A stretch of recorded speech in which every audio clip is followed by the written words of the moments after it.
What's up, everybody? Once again, it is I, James, coming to you from the Nerdy Mewzings Podcast studio. I am very excited to be joined today by our very first narrative illustrator, Mr. Connor Herbison. How you doing today, Connor? Good. How you doing? That's a pretty unique title. I like that. I don't know. It's comic book artist, illustrator. I like to say that because everything I do has a story, whether it's present or not. Yeah, it's definitely seems a little bit more accurate because we have all these different terms, but you gotta own that, man. Copyright it. Well, I am a cartoonist, right? But I worked in an art supply store for close to a decade, and like the amount of people that don't understand what that means, they think cartoons, they go cartoons, and it's like no, it just means not realistic. Yeah. Yes. Yeah, it's funny how we have our own impressions of what these things mean and our own perception. So we got introduced by Clayton Rozman. Yeah. An awesome writer. Have you had any chance to work with Clayton yet? Not yet. We've been threatening to collaborate for forever, but I've been helping him as like a sort of shadow editor. Oh, very cool. Mostly just helping him. But what's super fun about Clay is like every time he writes something, it gets better. Yeah. And like, so it's really cool to see his hustle in that. So I really like supporting it. But no, I was threatening to maybe draw Yellow Moon, the book he's working on now. Yes. But he wanted to move with it quicker than I was ready because I was finishing up my graphic novel. Gotcha. But no, we're going to probably build something together at some point. Yeah, that'd be really cool. I know he was just doing that. Was it the Mad Cave talent search or something? He was just finishing that up. I'll be surprised if they don't respond to him. It's a good little thing he wrote. Did you read it? I haven't got to read it yet. Okay, the most recent thing I read of his was the Batman zine that he did with Brunson. That was fun. Which was also really cool. Yeah. Just a little, like 6 pagers? Yeah. It's short, but to the point and he had a very unique take on Bane. I thought the cerebral Bane was very much up my alley. He wasn't just a big hulking berserker. He had the intellect to him as well, right? Yeah, when I liked his little henchmen, how they were like afraid of him and everything. That was fun. Yeah. Well, I wanted to ask you, first of all, going way back, when did the love of art hit your system? Oh God, forever. I think I was one of those people that like drawing was the way I coped with my reality. Yeah. But the idea that I could actually do it like professionally, like I always did it and I always pursued art classes and it was always something I loved, but I wasn't until like college approached. Right. And I was like, oh God, what do I do? Because up until that point, I'd been kind of a high school athlete, doing some of that nonsense, realizing those dreams were going nowhere. Yeah. And so really focused on my high school art portfolio. And it wasn't until, I got lucky and I got into a nice art school. And then at first I thought I wanted to be a graphic designer. Okay. But then I realized there's no drawing involved in that. It's all just design and I can't kern type for hours at a time. So I fell in love with drawing because at the school I went to, everyone has to do foundational drawing. And then it wasn't until, because I always grew up with cartoons. I love cartoons. I love video games. I love high strangeness storytelling. But I didn't really read comics until college. So you're a little late discoverer of the comic art form in a sense. The art form, yeah, because I wasn't really around the books. And then I went to a small mountain town where, comics weren't easily available. And comicsology hadn't quite taken off yet. So I grew up with the characters through all the cartoons and stuff. And I loved all of that storytelling. And then I had a teacher in art school who was a comic artist. And I was like, I'll give it a shot. I'd drawn strip comics throughout history of my life, however those are normal words people say. Yeah, for sure. The epic history of Connor Herbison. Right. Well, like every time you're gonna have a high school art assignment, and it's like you can write a paper or you can make an art piece. It was always art piece. Art, yeah, easy to decide that. Yeah. But then I drew a little, 5-page nonsense werewolf in space story, and my teacher was like, "Oh, this kind of looks like Mike Mignola," and I was like, "Who's that?" And so Not only you did not know what a compliment you had just received. No, not even at all. Well, and then I went out, and I got volume 1 of Hellboy, and my entire world changed.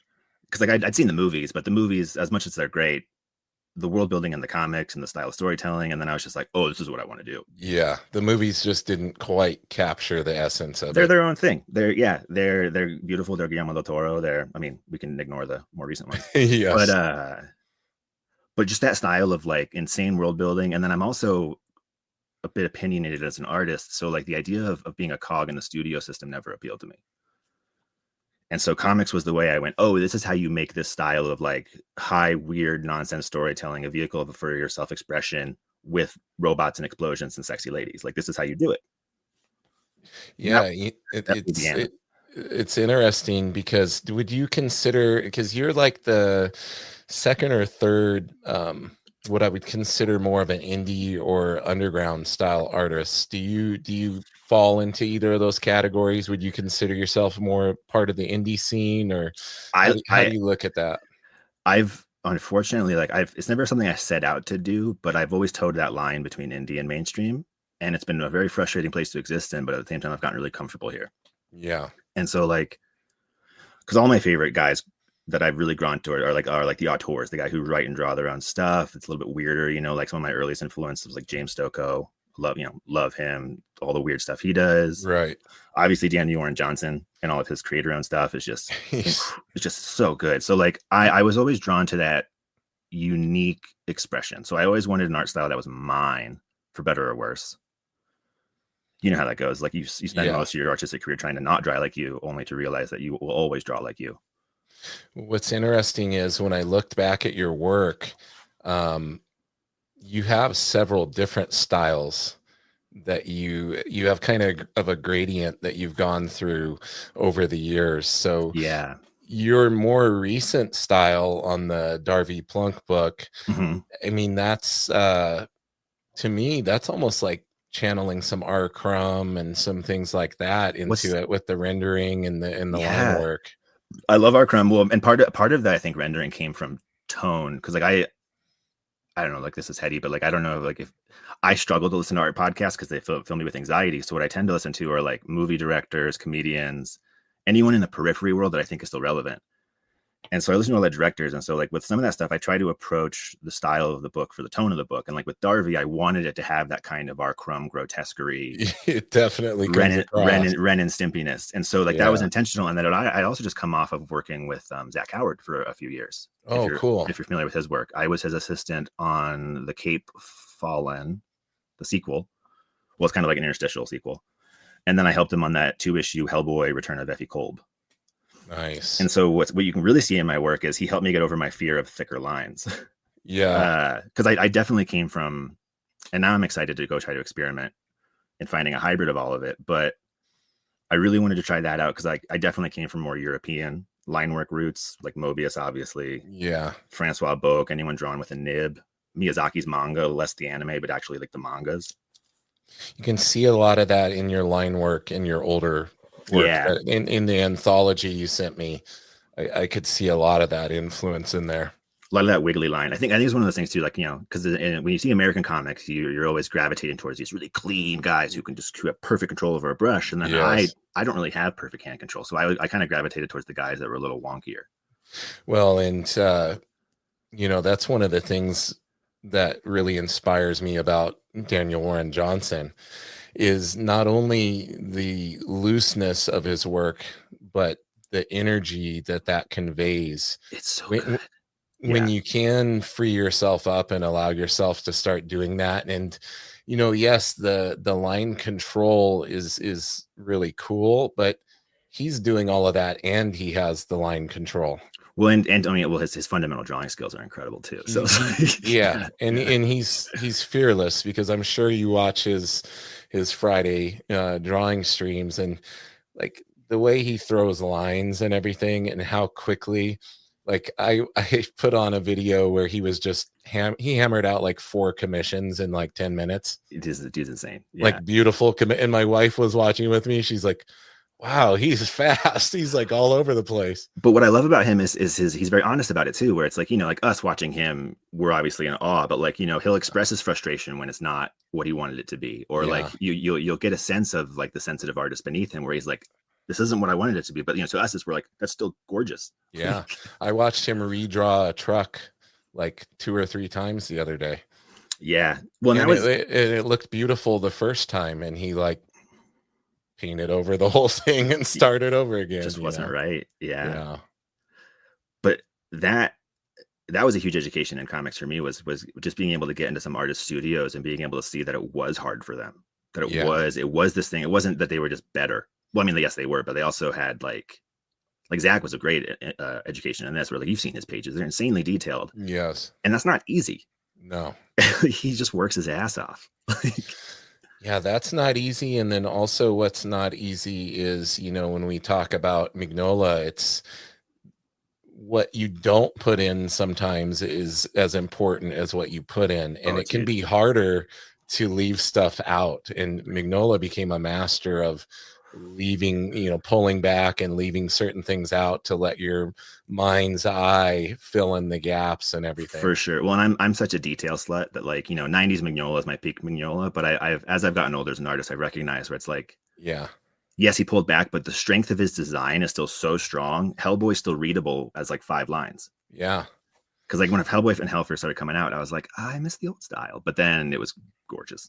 So you were a fan of his even back when he was like doing some of the stuff for Marvel. I wasn't at the time because I was a child. But you've seen it. Yeah. Like you can see the seeds of what he became in that work. Yes. Well, he's one of the best designers in comics, I think. Absolutely. Yeah.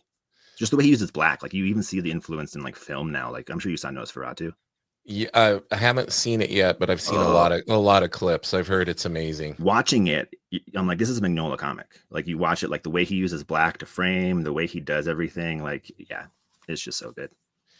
So let's rewind a little bit. Let's talk a little. No, because we could go on the Mignola tangent now, for the rest of the podcast, because we're both such big fans. But going back to your art career, what was kind of the turning point or the tipping point when you started to recognize that this could possibly be your pursuit? Because you mentioned you thought maybe graphic design, but you weren't really able to draw if you're doing graphic design as much. So well, I think the thing that I have been obsessed with my entire life is storytelling.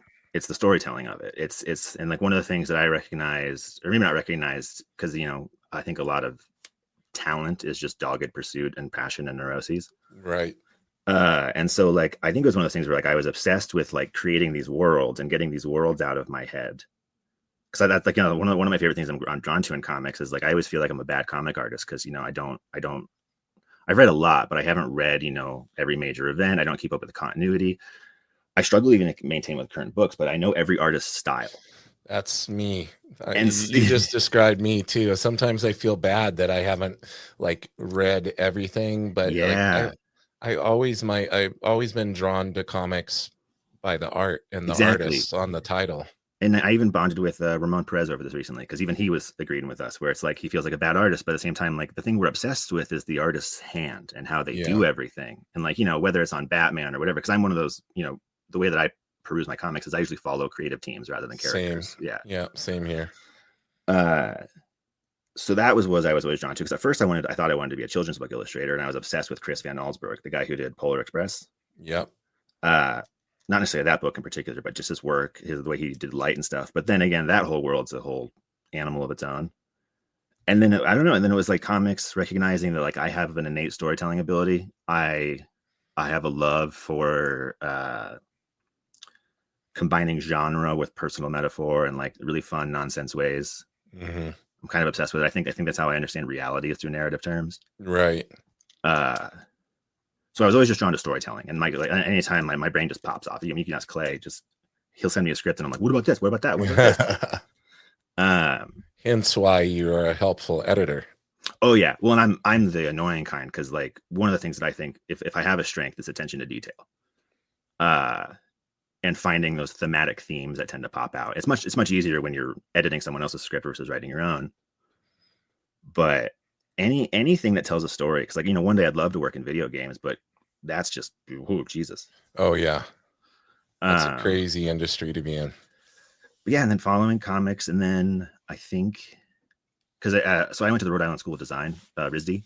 Okay. Not very, very lucky I was there. But what was fascinating is like for how many amazing comic creators that school has produced, I was kind of my year, I was the only one who wanted to draw action comics. Oh, interesting. I had some buddies who were editorial guys. Like one of my buddies, Casey Runin, was actually one of my biggest like influences for drawing comics because he was doing it. And I was like, oh, you can do this? Okay. But so I was kind of on my own when it came to like action, quote unquote, like dumb B movie genre nonsense. So it was a little tricky, but then I got to meet Geof Darrow at 2014 Comic-Con, and that was a big changing. Oh, and actually, I have a great story. So this is kind of a segue, but just please. Certain creatives I met, their kindness was huge in maintaining my passion for this thing. Like, because you know how comics is. Jack Kirby has the famous quote, "They'll break your heart." It's so true. But you know, there were certain artists I met along the way who, and now I try to reciprocate that attitude towards younger creatives, where it's like, I remember I pulled an all-nighter before New York Comic Con, just making shitty home printed versions of my comic. I had finished at RISD and I just graduated, and I was just walking around handing it to everybody I could. And like, you know, David Mack was one of the first who was awesome to me. Like I gave him my little shitty printed out comic, and then he was just like, oh, book for book. And he just handed me Kabuki. Oh, wow. And I was like, this isn't a fair trade. Like what? And he was like, yes, it is, book for book. And so that was like one of my first like kind of tastes of what it felt being on the inside. And then I know other people have the story, but the other one, like for me, Matteo Scalera. Oh, Matteo, yeah. I will talk about him to the day I die, because that man, well, one, I was obsessed with his work. So good. Like this, and this was during Black Science, I think. It's funny you're bringing up Matteo because I'm having Eric Canetti on the podcast today. Dude. Oh, you really? Yeah. Dude, that's so cool. I met him, God, probably 10 years ago now, back when they used to come to Denver. So I have some things I want to joke around with him about Matteo, because I know their relationship. Oh, it's so, but dude, Mateo's just the coolest. So I've always heard wonderful things. He was at his booth and he was doing like he had a little sign up because he was working on commissions, and he was like, no signings, doing commissions, and he had a little signings time. And so I was a little 23-year-old art student. I walk up and I was like, hey, dude, I don't want to bother you. I'm just a huge fan. I wanted to give you my comic. He stopped everything he was doing and he gave me a page-by-page critique. Wow. It was incredible. It was one of the coolest things I've ever experienced. And then like every time I've met him probably 3 times now over cons over the years. He's just the coolest. And he's just so positive and supportive. And like he doesn't need to be as nice as he is. It's one of those guys. Yeah. But the whole like never meet your heroes, but then you meet one like that and you're like, maybe that's the exception versus the norm. Mateo's like, well, and then you also like, I don't know, I think the other tricky thing to me was like also understanding like how artists operate. Because one of my other favorite stories of people being kind to me was Ben Templesmith. But it doesn't sound like he's being kind to me, but it totally so it's like I love the story, because the first time I met him, I was a 23-year-old. I just graduated. I think it was at the same con actually. And I was showing him Ben my work, and I was like a big fan. Obviously, like you can see the way I draw teeth. I still steal from him. But he's looking at my work. He's like, oh wow, how old are you? And I was like 23, and he was like, fuck you. And it was still like one of the best compliments I've ever received. That's a great compliment. Yeah. But so this is, I mean, a long rant about, because this like comics is so hard. You spend so much time alone. It's full of insecurity. But when you meet these other creatives you admire, and they not only are kind, but then like encourage your work, that's probably one of the biggest things that really kept me going in this industry. Because, you know, I'm incredibly jaded about the industry. Right. You know, like Marvel or DC is never probably going to call me. I just accept that. But making comics is the coolest thing in the world. Yeah.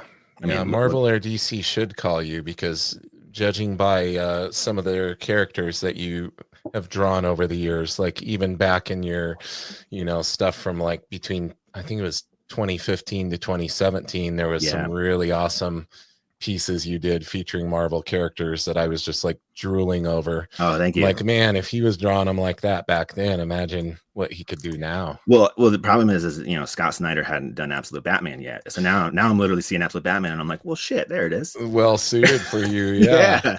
No, for real. I need to do a pinup. But it was interesting, like, because the European stuff was hit or miss in the US. Like, do you remember when because Raphael Grandpa, obviously another huge influence, but he did like an Uncanny X-Force cover, and it was this incredible cover, but the American audience hated it. Yep. And I remember being so confused, because it was one of the coolest things I'd seen in a long time. Yeah, they just weren't ready. but so I don't know. There's always that tricky because I received that feedback a lot for the longest time, where it's like they like my work, but it's bizarre. Right. No one knows what to do with it. So I kind of just had Well, to do my own thing. it's funny that whole thing about what's mainstream and what's alternative and all of this type of stuff, because I think now, I think especially with as many artists are influenced by manga and also now more prevalent, you're seeing a lot of the influence by the European creators. Like it's more accepted now, and those guys are being looked at in the light that they probably should have been looked at all along. Well, I think it's also like the packaging of comics. Because I mean, I'm sure Eric, you could talk to Eric about this because I love his rant about it. Because on Inkbolt, they talk about, you know, the incentive to purchase is no longer there, right? Where like the reason manga sells is because you get a whole thick volume. Yep. You have a creator committed to telling a story over this whole time. They're not going to reboot it on you 5 times. And I think Europeans are the same way, where they spend longer on the book, but you get a complete package. Yes. And so I think audiences are changing, because now Marvel's struggling with, you know, and I don't want to get too into the weeds of like ranting about influencer artists, but you know, they're trying to sell books. At the end of the day, they want to sell numbers versus make the amazing book. For sure. Yeah, they want to sell numbers, and that's why we get like a new issue 1 every week. And 17 variant covers. Yeah. And I feel like we're just now at the beginning of what the whole blind bag thing is going to become. Dude, I can't handle this blind bag. Because now the new Batman issue 1 is going to have blind bags, the Jorge Jimenez, Matt Fraction Batman. Okay. And so now I'm like, okay, that's Battle Beast did it. It worked really well. Now they're doing it. Now probably any new book is going to have blind bags. It's just so tricky, right? Because like I'm still learning how the economy, this whole thing works, right? You know, the fallacy of the meritocracy. I thought you could just draw well enough and then eventually money came to you. That's not how it works, unfortunately. So it's like, I understand the gimmicks, but I just don't know where that money's going. Like, is Ryan Otley didn't get all that money for the Battle Beast, right? It. Yeah, like, I doubt it. So like, I get. I'm sure Ryan is taken care of well, seems like just because him and Kirkman are so close and everything. But yeah, no, it's got to be that the amount of money that was brought in on those had to be astronomical, because I know I saw like people buying hundreds of them, and that's just so crazy. Yeah. No, it's like every time. I'm not gonna lie. I bought a few because I was hoping to get one of those Otley sketch covers. I'm a huge Otley fan. You never know. I met him for the first time at this last Fan Expo Denver. He was super nice. Oh, he's awesome. Yeah, we go back years, like to when before he even broke in. He was awesome. He was on a website called Digital Webbing that had an artist forum. I got some jobs through Digital Webbing. Yeah, so I met him before he broke in, and got to see that whole process, like him trying to break into when he got on Invincible. And yeah, I'm very blessed to have gotten a lot of Invincible original art. That's incredible. Prior to Invincible being popular. Dude. Yeah, sit on those. I'm actually going on another YouTuber's channel tonight. We're doing an original art show and tell. That would be so cool. So I'll be showing a bunch of those on there tonight. My dream is like, I just got to get to that place where I can get trades, because I'm like, I don't have any money, but if you want one of these. Yeah. Hey, trades are great. My buddy Justin Mason, he's drawing that Thing series for Marvel right now. Yeah. We've done some trades and stuff, because it's like, oh, you like Otley? Here, how about this for that cover you did? That's so cool. Yeah. That camaraderie you were talking about in this community. You mentioned Geof Darrow. What's your Geof Darrow story? So huge fan, obviously. If you look at it the way I draw trash, it's heavily inspired by that. But it was the very first year New York Comic Con did that special edition. And so there was very low attendance, but Geof Darrow was there. So I got to talk to him for like 2 hours. And unfortunately, I just graduated art school, so I had nothing of substance to say to him. But just amazing, really just warm dude, really open, weird, but in all the ways that I anticipated. Right. Like in the ways that are like, yeah, that's Geof Darrow. I don't know, just weirdly humble about the level of work. And like, you know, I was talking to a guy who did a book with Mobius, and he's just like chill. Yeah. I'm like, how are you doing that? And then my second Geof Darrow story is scarier, because I walked up I think it was actually the second day of the same convention. I walked up and he was in the conversation between these two people. It was a dude on his right and a woman on the left, and I didn't know who they were. And they were all speaking French. And so I walk up, and then I just graduated school. I was giving out this like flyer. It was like that sci-fi looking guy. It looks like Boba Fett. It's very much a Mobius ripoff drawing. Yeah. And I was handing that out as like an art flyer. And what I didn't realize I walked up with Geof Darrow was he was translating between Mike Richardson of Dark Horse Comics and Mobius's wife. Oh my God. And they were negotiating the contracts to get the Mobius books reprinted. Wow. And so I walk up with my little flyer, and then Geof Darrow's like, "Oh yeah, this is his wife," and he shows it to her, and I'm just like, And then in French, she like responds, and he's like, "Oh, she likes it," and I'm just like, Wow. Hey. And I just kind of, I think I just disappeared. Yeah, that's so cool. Like you were kind of just part of it, unbeknownst. Well, and then I learned, later about the kind of the contentious history of Mobius's publishing rights, and then like how unprecedented that was for my kids to be able to go. And I was like, oh, I saw that happen. Yeah. But it's that, I don't know. He was just, there's an inclusivity to some of those pros that I have that I've always, it's always been so cool, where it's like, hey, kid, you draw comics? Oh, cool. You should be over here. You're with us. Yeah. Yeah. That's really special. It's one of the things I notice about cons too. Like we're going to a con this weekend down in Portland, Oregon. And it's like, oh, we're amongst our people. Like it feels so good. Like even if you're just standing in line, like you get it off of somebody, you got that shared love of art and comics, or even just that deep cut fandom, right? Like speaking of fandom, like Psychonauts, like Richard Horvitz and Lily Collins are all over these cons. Like you'll see some of your Psychonauts, and it's a fun way to connect. Because I always joke that like I get a healthy dose of socialization where I'm alone in a room all the time, but then I go to cons where I talk to 100,000 people in a day. Yeah. But one of my favorite things to do is just deep cut people's fandom and just make them feel seen, because I'm a big old Devil May Cry fan. And that's one of those weird ones where like, if I see somebody and I'm like, and you reach out and you have a great conversation, or like one of my deeper cuts is Buckaroo Banzai. The amount of people I connect with it because it's deeper cut. Most people don't know. Awesome. You spotted my tagline. Oh yeah. Email. Well, it's a great line. I've watched that movie probably once a month. Because growing up, I was that classic kid who was left in front of the TV for too long, and like, right. Sci-Fi Channel was always on, so I had like these pieces of these movies that haunted me for years and never knowing what they were. And then as an adult, I found them again, and I was like, oh my God, this was it. Yep. That rocket car scene. Oh, dude, scarred me as a child. Cult classic. Yeah. So full circle back to Darvey. With Darvey, I really tried to channel a lot of that, like what I wanted Darvey to be was incompetent Buckaroo Banzai. Yeah. Buckaroo Banzai, they've kind of tried to do the comics here and there from time to time. The rights are all messed up. I've looked into it because I've looked into creating my pitch where I'm like, who do I have to talk to? Where I'm like, give me the rights to Buckaroo Banzai, please. Totally. I will make a graphic novel. You are well suited for it. Yeah, I have the big magazine-sized one from the movie. Yeah, like the old one. That's super cool. Like the ones that like never actually existed. Yeah. That's super cool. Well, and then I've ignored the book because I've heard it's terrible. I know the plot. Yeah, I haven't read any of them. I would ignore that, but like one of my most influential comics I think I ever read was Ramon Perez's Tale of Sand. Oh, okay. Have you ever checked that one out? I haven't had a chance to check that one out. Oh, it's so good. So basically what it is, it's an old Jim Henson screenplay that was never actually made into anything. It kind of just existed for a while. Okay. And so I don't know who found it or what, but essentially Archaea got the rights to it, and they opened a call for artists to submit their interpretations. And so Ramon Perez got his interpretation picked, and he was allowed to basically interpret the book as he would. Oh, cool. And what's super cool about it is it's almost an entirely silent comic. And it's just, it's that classic, like super fun, metaphorical, metaphysical trip. You're not sure if you're looking at things that are real or in his psyche as he goes through this crazy quest. And it's got that fun cyclical storytelling where it starts, where it ends. It's just, I love that, like, Lynchian nonsense.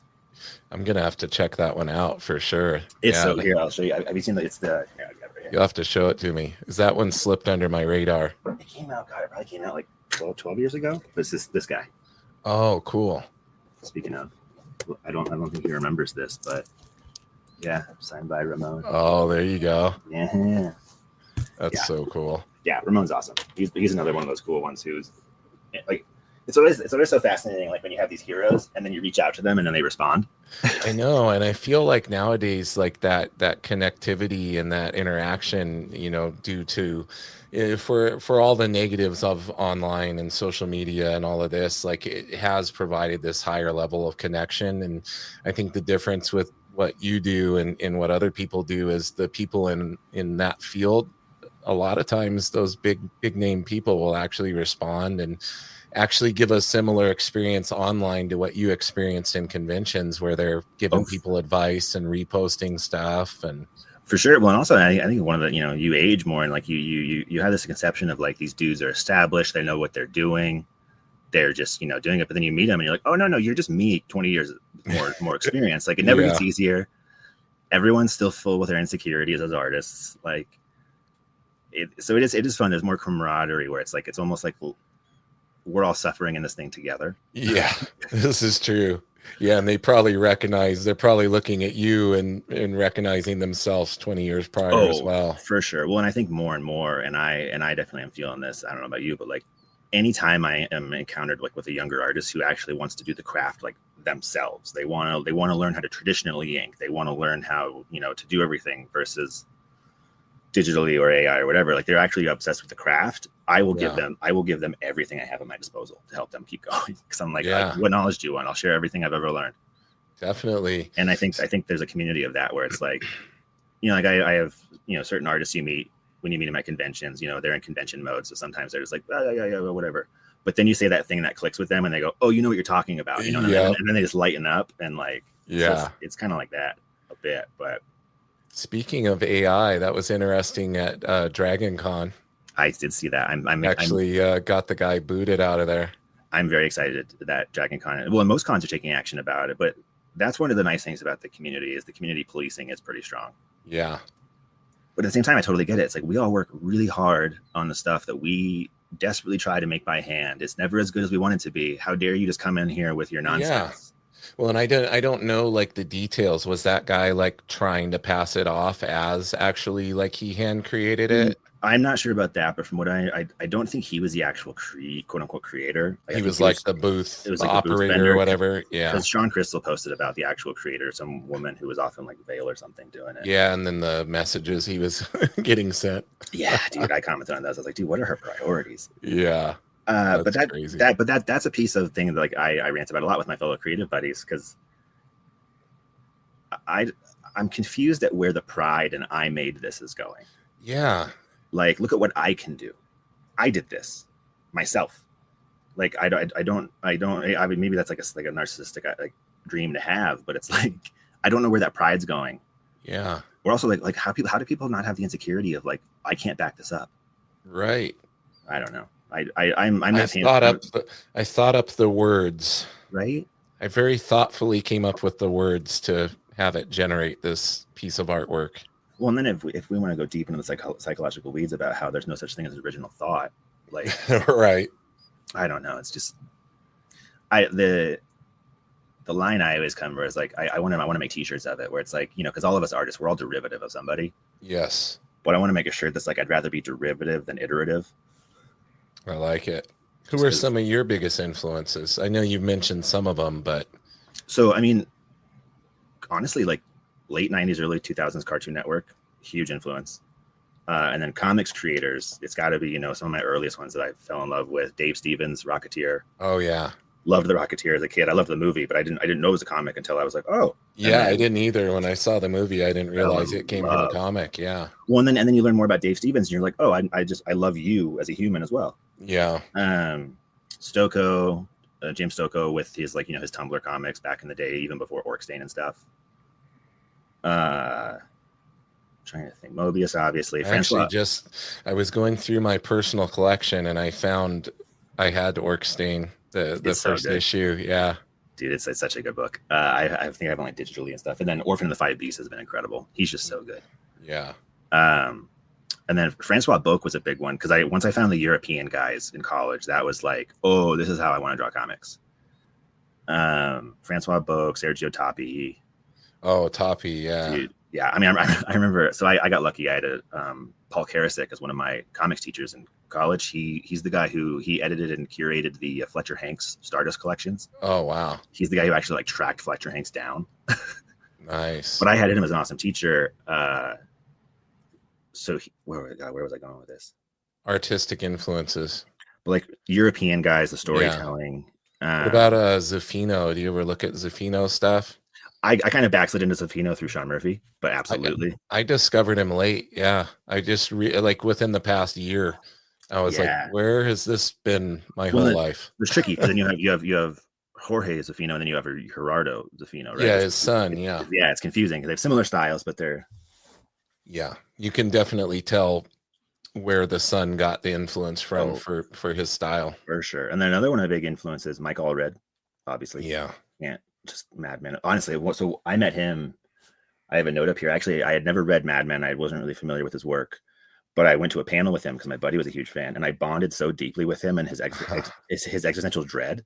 Yeah. That I was talking to him afterwards, and I was like, hey, I don't have a book of yours, but like, would you sign my sketchbook? And he wrote me this really awesome like full page note. Oh, sweet.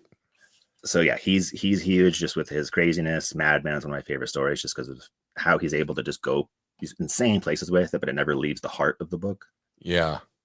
I would say by judging by your interactions and interactions that I've had with artists at cons, like I guess we could say meet your heroes. Like it sounds like majority of the time it's a positive experience. There's those ones every now and again, like you said, sometimes they're in convention mode. Then there are a handful of artists there aren't I've had my that interactive. Sure. Yeah. But it's also like I also, I do conventions as you have. So like I have a lot of patience where I'm like, oh, you're tired. Yeah. Or like, oh, that person before me must have been an asshole. Yeah. Like, oh, he just had you sign, 100 books that usually he's gonna put on eBay tomorrow. Yeah, usually my customer service skills can kick it enough to where I can work around that. Yeah. But I have had a few that just were not great, and I try my hardest not to let it color my perception of their work, but sometimes it does. Yeah. You try to go, okay, where were they at? Maybe they're carrying something with them that day that influenced that interaction. Or like speaking of Scott Snyder, poor Scott Snyder, this last Fan Expo, I chased him down because I was just handing out Darvies to everybody I could see, because in a lot of ways I made this book as like for other artists to just look at and laugh at.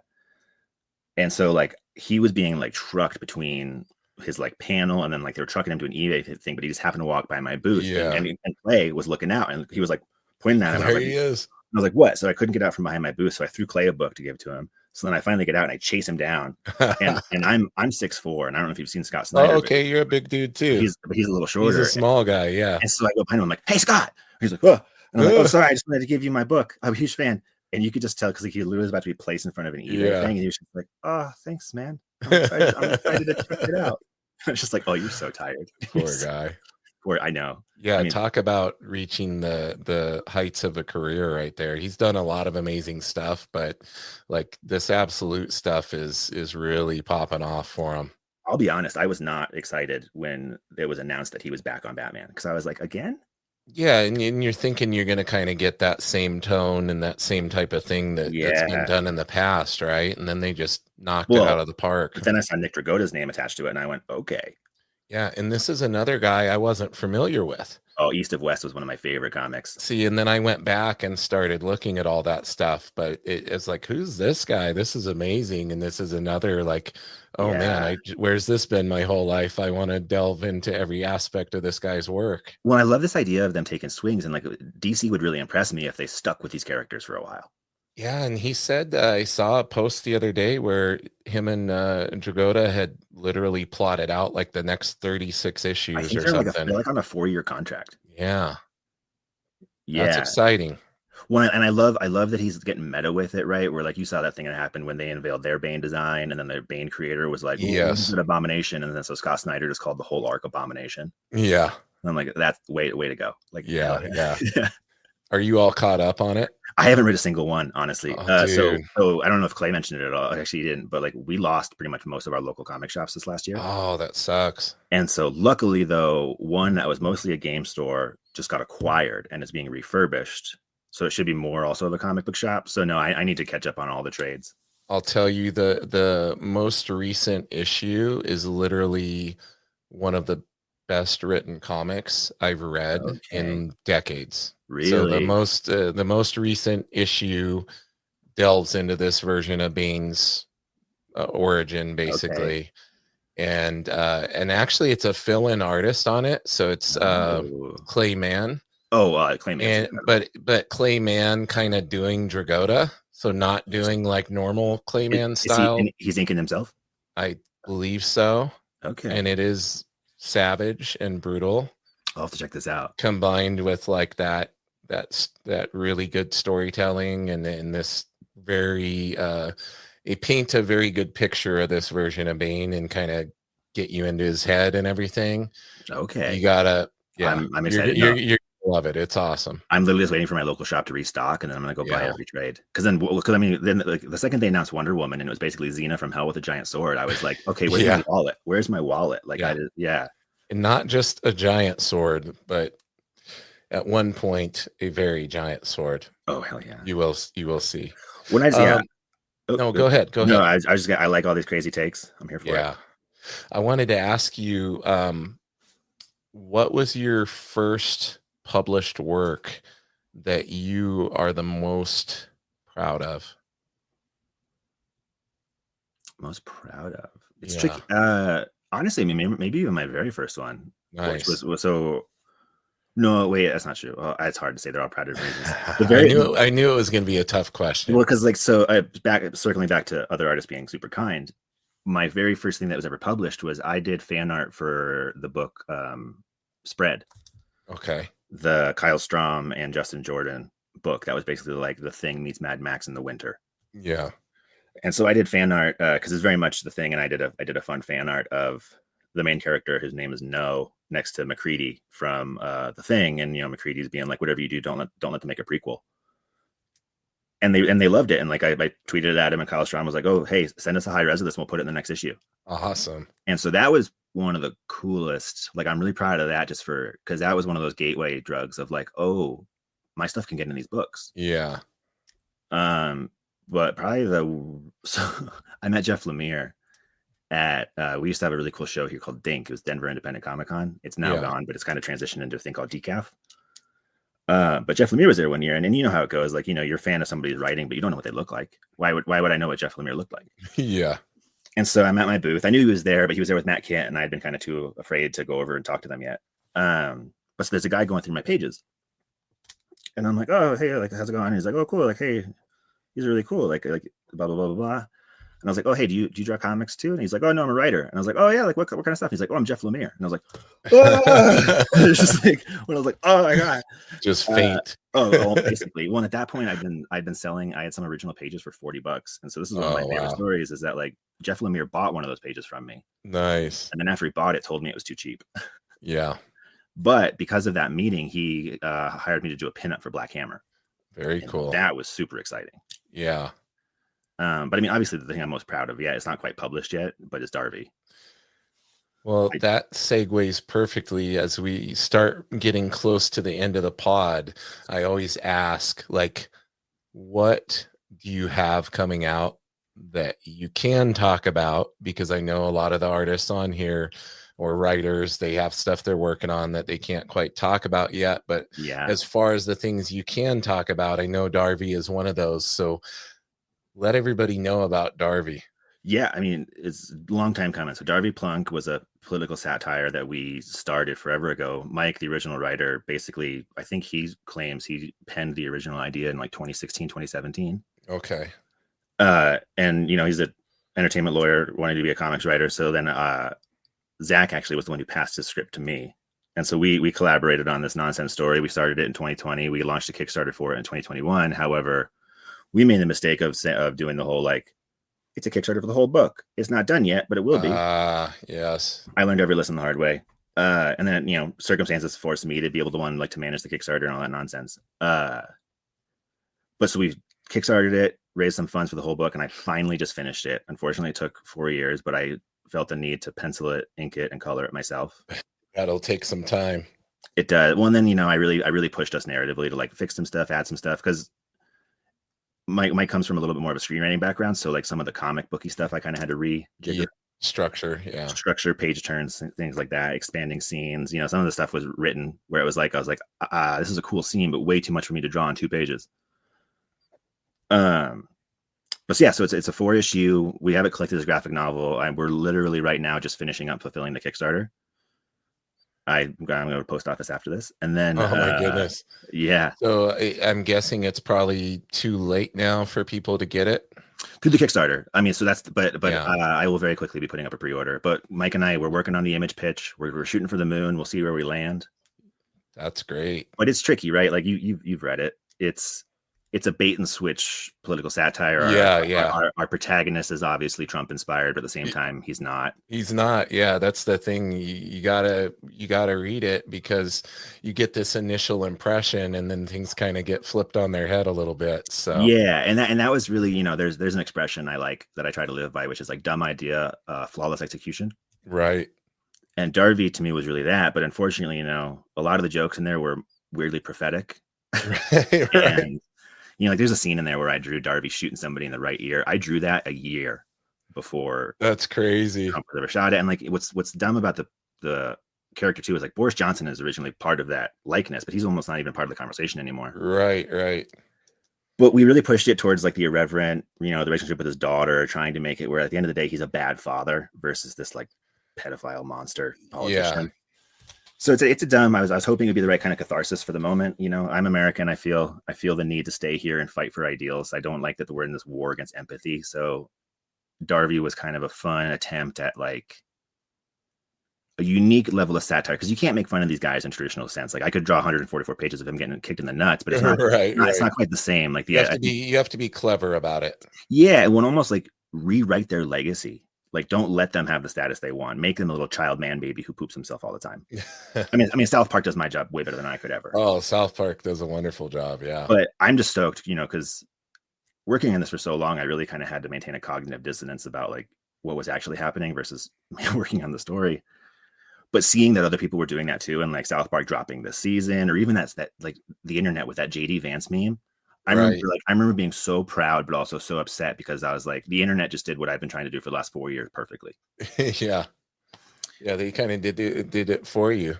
But I mean, but I think it just means the people are ready for the absurdity. People want.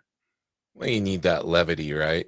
But also levity with heart. Like at the end of the day, I'm being originally drawn to the script because it had a very nihilistic ending originally, and the longer I worked on it, I remember being like, no, I appreciate the nihilism, but I think we have to say a little something. Just a tiny bit. I have ideas for where the sequel could go, but we're not going to get there. So you said you got to run to the post office right after this. You're in the process of fulfilling the orders. Yeah, well, I made the mistake of, because when we launched the Kickstarter, they didn't have backer support. Oh, okay. So we partnered with BackerKit, but then since Kickstarter's added it, but I still partnered with BackerKit and all that. It was too late in the game to have them do the fulfillment and everything. Well, yeah. So then I'm just, you know, it's getting those stragglers who haven't done their surveys. Yeah.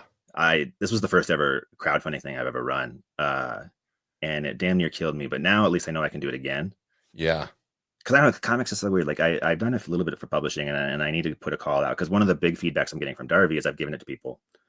And this, I don't know if you have this in your work, where the thing you think is okay in your work, everyone goes, "Oh my God."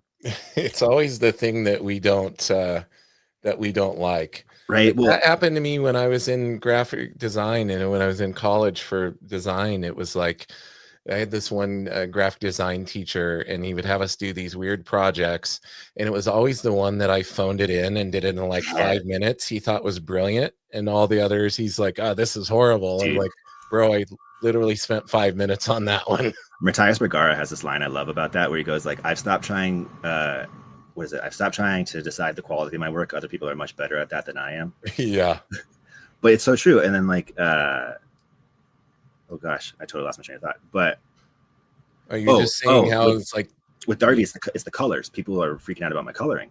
Yeah, the colors are really, really cool. Well, thank you, and I appreciate it. I have really strong opinions about comic book coloring. I hate cell shading. I think it needs to die.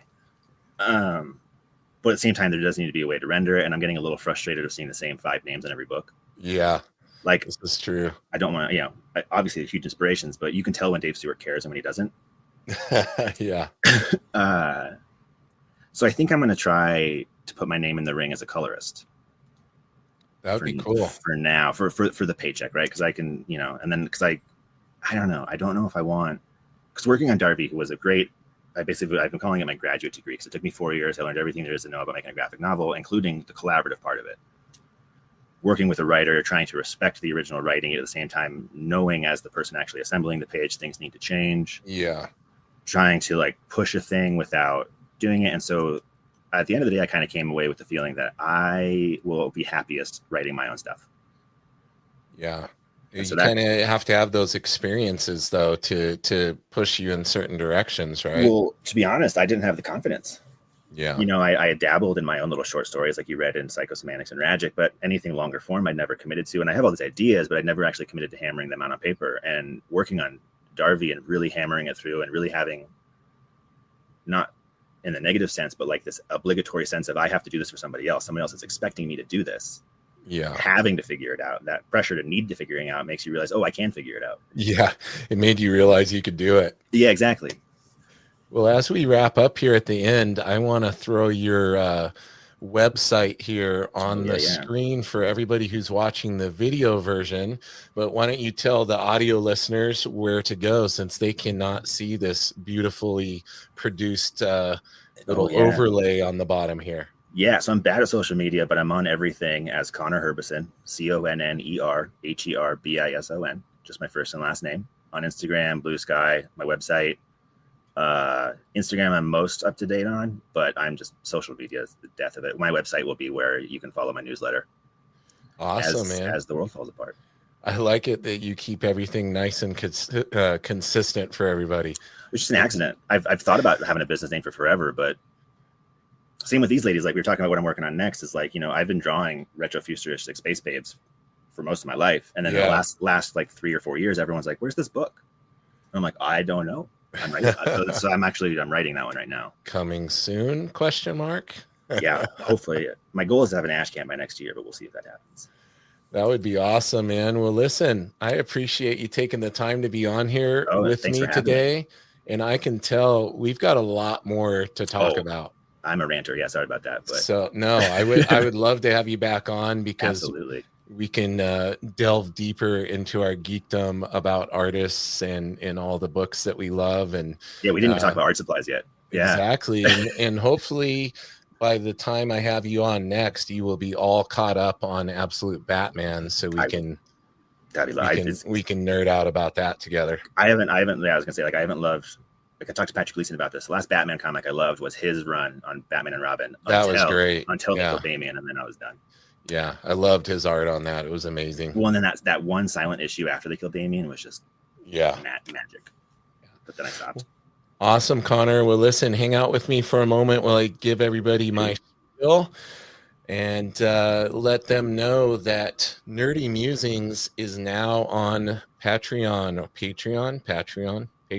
however people say it. I've heard it said every different way. If you go to patreon.com/Nerdy Mewzings, they don't put the ad on there.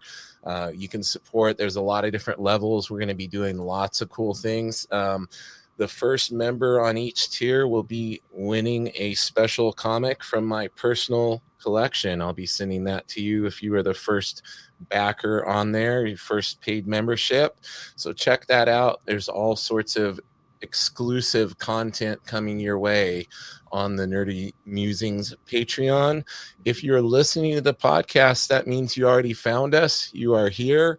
You can find us everywhere at Nerdy Mewzings. Would encourage you to like and share, subscribe, give a 5-star review if you feel like it.